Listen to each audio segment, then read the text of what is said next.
So part 12. عن أبي هريرة رضي الله عنه قال رسول الله صلى الله عليه وسلم من حسن إسلام المرء تركه ما لا يعنيه رواه الترمذي وابن ماجه. Kalugdan o kahulugan ng hadith mula kay Abu Huraira, kalugdan siya ni Allah.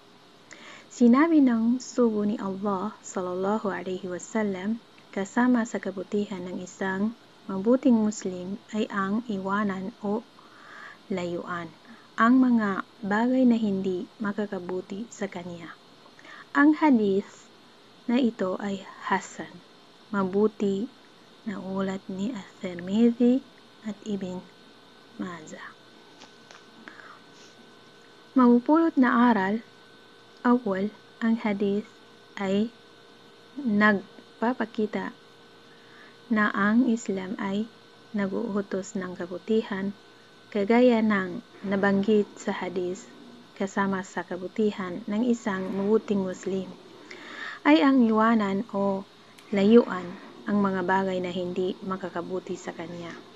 At thani, nararapat sa isang Muslim na kaniyang iwasan ang mga bagay na hindi magdudulot ng kabutihan sa kanyang relihiyon o makamundong mamumuhay. At thalith, ang pag-iwas ng Muslim sa mga bagay na hindi makabubuti sa kanya ay nagpapakita ng malinis at magandahan ng kaniyang pagiging Muslim. Rabi, ang hadith ay naghihikayat sa isang Muslim na ang kaniyang paglalaanan ng oras ay ang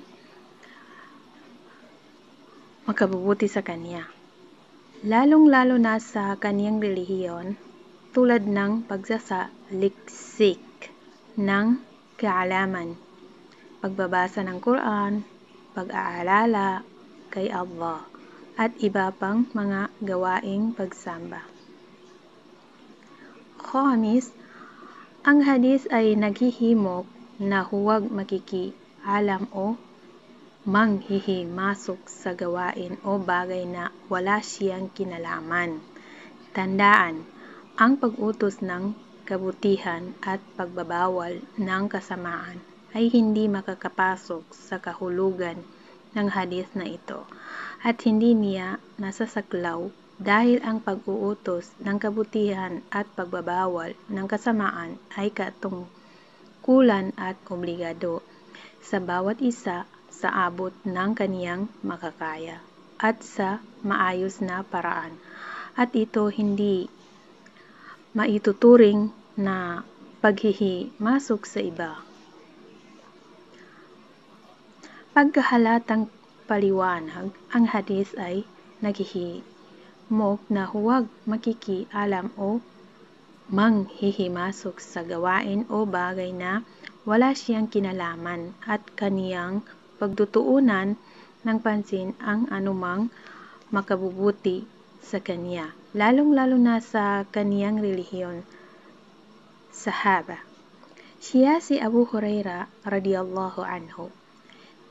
Tingnan sa hadith number 9 ang maiksing pagpapakilala sa kaniya. Mufradat.